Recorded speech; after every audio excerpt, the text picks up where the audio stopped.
Hello everyone, welcome to the commerce achiever platform. आज के session से हम कंटिन्यू कर रहे हैं हमारा ऑर्गेनाइजेशन बिहेवियर में पर्सनालिटी। तो हमने लास्ट सेशन में ये समझा कि पर्सनालिटी जो डेवलप होती है, ठीक है, पर्सनालिटी डेवलपमेंट से रिलेटेड हमारा सेशन चल रहा है। और लास्ट सेशन में हमने ये समझा कि पर्सनालिटी कैसे डेवलप होती है। उसमें हमने दो वे में कॉन्सेप्ट्स को डिवाइड किया था, एक फ्रूट्स एंड एक नॉन फ्रूडियन स्टेजेस। ठीक है, तो फ्रूडियन स्टेजेस को हमने ऑलरेडी कवर किया और हमने कहा था नॉन फ्रूडियन स्टेजेस में हम मेनली कवर करेंगे एरिक्सन साइकोलॉजिकल स्टेजेस। ठीक है, तो आज के सेशन में हम मेनली कवर करने वाले हैं एरिक्सन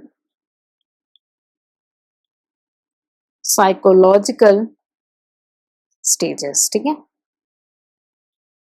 तो एरिक्सन साइकोलॉजिकल यानी एरिक्सन ने प्रपोज किया ये theory of development of the personality of an individual, जो किसी भी इंडिविजुअल के थ्रू आउट लाइफ चलती रहती है। ये थ्योरी स्टेट करती है कि जो आपकी लाइफ स्टेजेस हैं, ठीक है, वो साइकोलॉजिकल डिलेमा से पास होती है, डिफरेंट स्टेज ऑफ लाइफ, और उस हिसाब से वो डेवलप होती चली जाती हैं। तो एरिक्सन ने बोला एक लगातार चलने वाली चीजें हैं और इन्वायरमेंट से इंटरेक्ट करती हैं।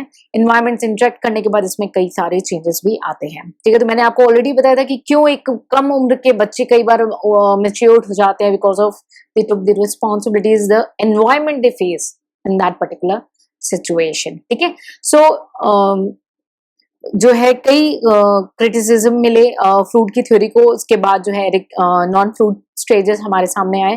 ठीक है, तो एरिक्सन ने जो है इन स्टेजेस को कई पार्ट्स में डिवाइड किया, दैट इज 8 स्टेजेस में इन्होंने जो है इस थ्योरी को डिवाइड किया, यानी theory of personality development, that is Erikson psychological status. तो स्टेज 1, ठीक है, स्टेज 1 जो था उसमें है ट्रस्ट वर्सेस मिसट्रस्ट। बिल्कुल वरीड नहीं होंगे, आराम से डिस्कस करेंगे हम हर एक पॉइंट को। ठीक है, सेकंड जो स्टेज इन्होंने बताया वो था autonomy, autonomy versus shame and doubt. Third जो स्टेज इन्होंने मेंशन किया था वो था इनिशिएटिव वर्सेस गिल्ट।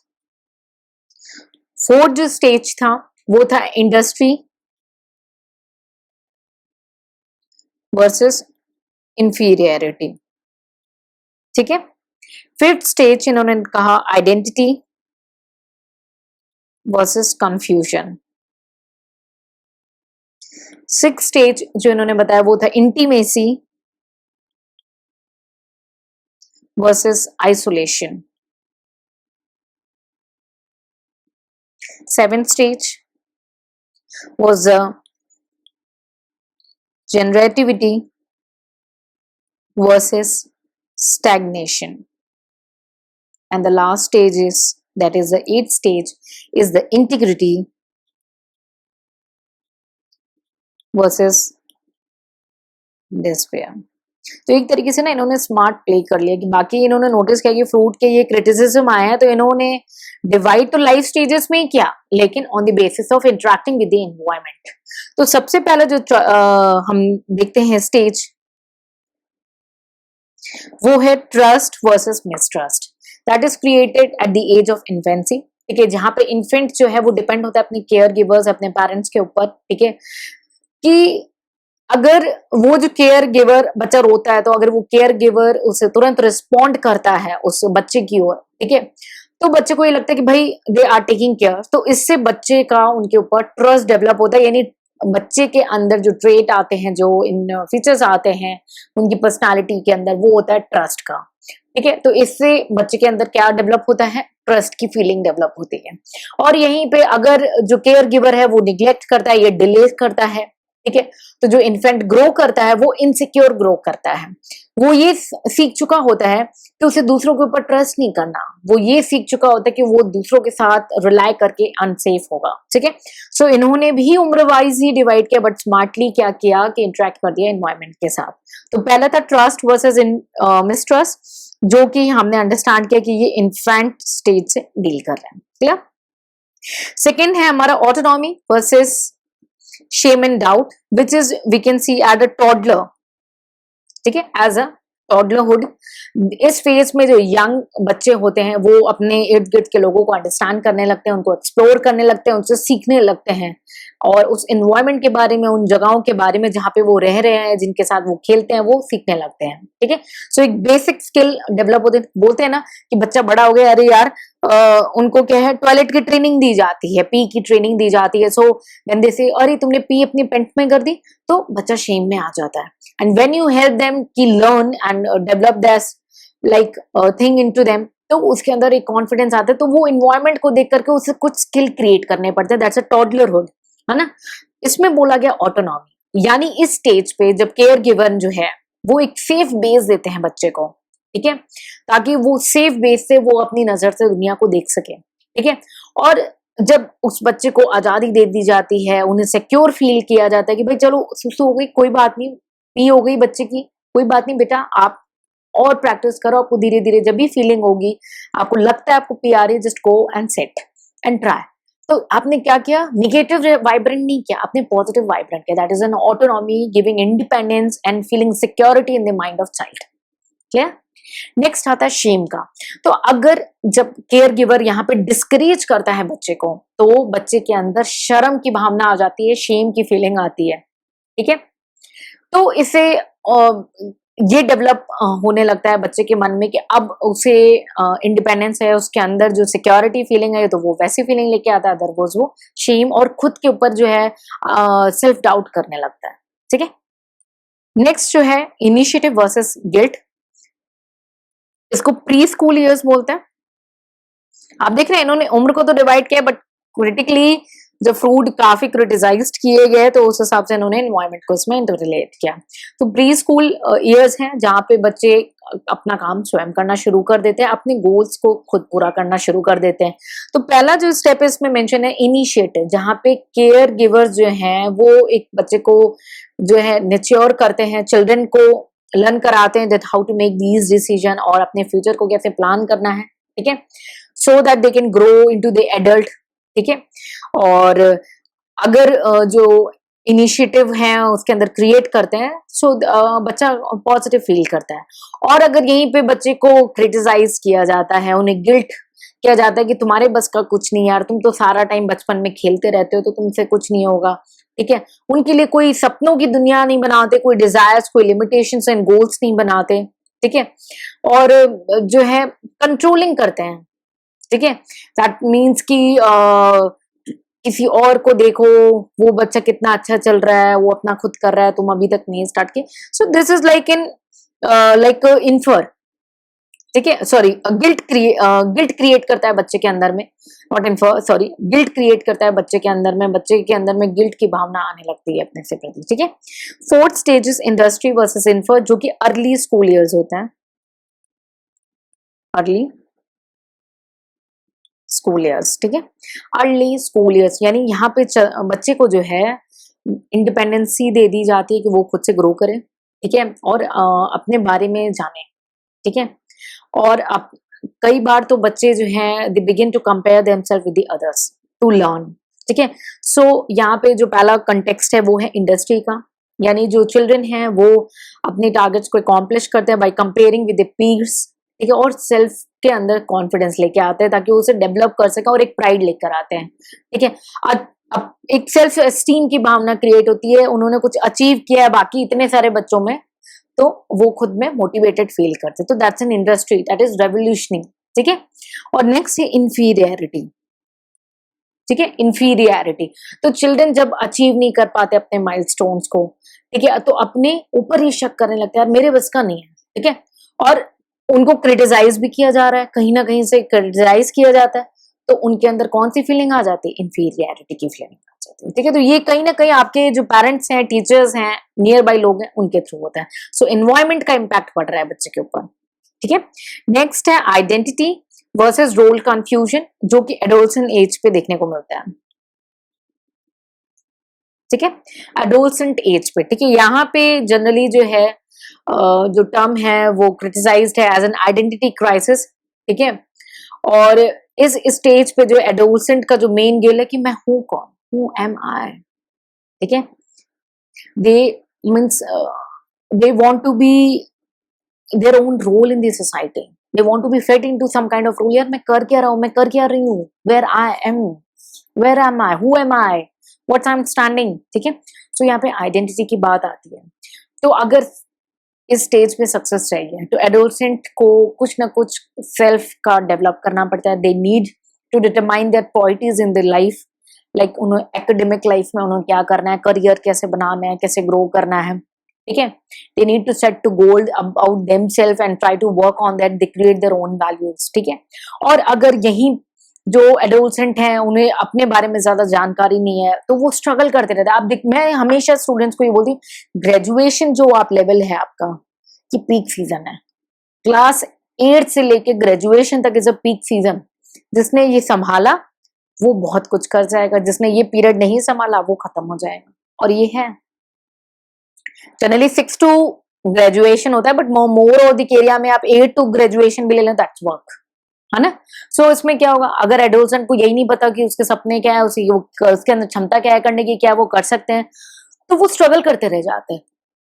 ठीक है, they do not get their own identity. They are totally confused with their future. So role का कंफ्यूजन क्रिएट होता है एडोलसेंट एज में. ठीक है, so it's depend what is happening in and around there. Clear. So next जो है हमारा 6th stage है, which is intimacy versus isolation. ये जनरली हमें यंग एडल्टहुड में देखने को मिलता है, यंग एडल्टहुड में. ठीक है, जनरली 20 से 24 साल तक के लोगों के लिए. तो एरिक्सन का ये मानना है, ये जो यंग एडल्टहुड का पीरियड है, ठीक है, इसमें generally people get married and develop a significant relationships. ठीक है, सो मैरिज की एज जो है अपने टाइम में कई जगहों पे 20 से ऊपर हो जाती है. तो अब ऑन एन एवरेज 40 इयर्स के अंदर तक में ये चीजें फॉल हो जाती है, यंग एडल्टहुड एज. तो यहाँ पे रिलेशनशिप जो है वो एक अफेक्शन का रोल प्ले करती है. ठीक है, इंटीमेसी का रोल प्ले करती है. ठीक है, और बहुत सारे को इससे इमोशनल बेनिफिट्स मिलते हैं और एक दूसरे से कमिटमेंट हो जाती है पार्टनर्स के बीच में, लाइफ लॉन्ग कमिटमेंट हो जाती है. They work as a team, those couples work as a team to grow and prosper, है ना. So that is called intimacy. They are connected to each other. But यही Erikson ने बोला कि अगर पीपल जो है अपने रिलेशनशिप को डेवलप नहीं करते हैं, वो अपने आप को सोशली आइसोलेटेड पाते हैं. ठीक है, उनके बाद 40 इयर्स के बाद वो जीवन भर खुद को आइसोलेटेड फील करते हैं, लोनलीनेस फील करते हैं. So that age of 20 to 40, if anybody is getting married, they should take care of their marriage. They create a strong commitment of the relationship. ठीक है, with simultaneously working on their goals and careers. ठीक है, तो मैंने यही बोला ना, आपका जो ओबी ओटी ये सारे जो सब्जेक्ट्स हैं, ये केवल सब्जेक्ट आपके एग्जाम्स के लिए नहीं, आपके लाइफ चेंज कर सकते हैं और आप कई लोगों की लाइफ चेंज कर सकते हो. इसलिए चीजों को बहुत ही आराम से समझो, है ना. So this stage of 6th stage, that is intimacy versus isolation, is very, आपको चूज करना है कि वो 20 से 40 साल के बीच में जब भी आप मैरिड हो रहे हो, what you need to focus on. You have to create a strong bond as a team. ठीक है. 7th is the generativity versus stagnation, और this is the middle adulthood. ठीक है, मिडिल एडल्टहुड बोलेंगे. ये जो है स्टेज फोकस करता है when we start need to contribute towards the society, towards the next generation. ठीक है, सो इस एज में जो एडल्ट्स होते हैं, ठीक है, या तो वो अपने करियर की काफी ऊंचाइयों तक पहुंच जाते हैं. ठीक है, बहुत सारे लोग हैं जो चिल्ड्रन रेज करते हैं, they focusing on the children and their career planning, that's after 40. ठीक है, so they gain the children before that because of their psychological needs or physical needs, but ये एक एक्सट्रीम एज आ जाती है. तो वहां पे जनरेटिविटी क्या है कि पीपल जनरली जो है नेक्स्ट जनरेशन की पेरेंटिंग, मेंटरशिप, सोसाइटी को सर्विंग, ठीक है, they like living like that kind of life. ठीक है, लीगेसी की लाइफ होती है, कॉन्ट्रीब्यूशन होता है टुवर्ड्स द सोसाइटी. ठीक है, कि अब वो समय आ गया कि उन्होंने फ्यूचर जनरेशन के लिए कुछ करना है. ठीक है, कमिटमेंट करनी है पीपल को, give people a sense of community and the purpose of in their life. So that's a middle adulthood.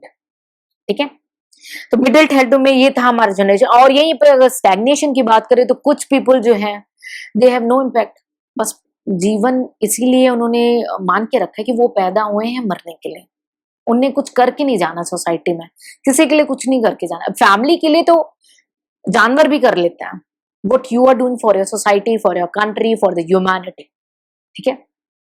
अगर people do not find their work meaningful, ठीक है, वो रेस्टलेस हो जाएंगे इस एज के बाद, वो आइसोलेटेड फील करेंगे, ठीक है।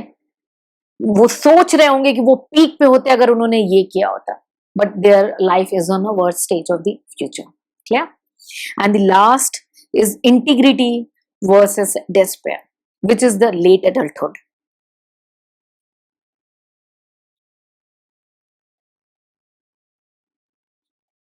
Which is a late adulthood. क्या है ये ओल्डर एडल्ट है जो कि अपनी लाइफ जी चुके हैं, उस पर फोकस कर रहे हैं। Means they are reflect on the life they have lived so fast that are full of memories, ठीक है।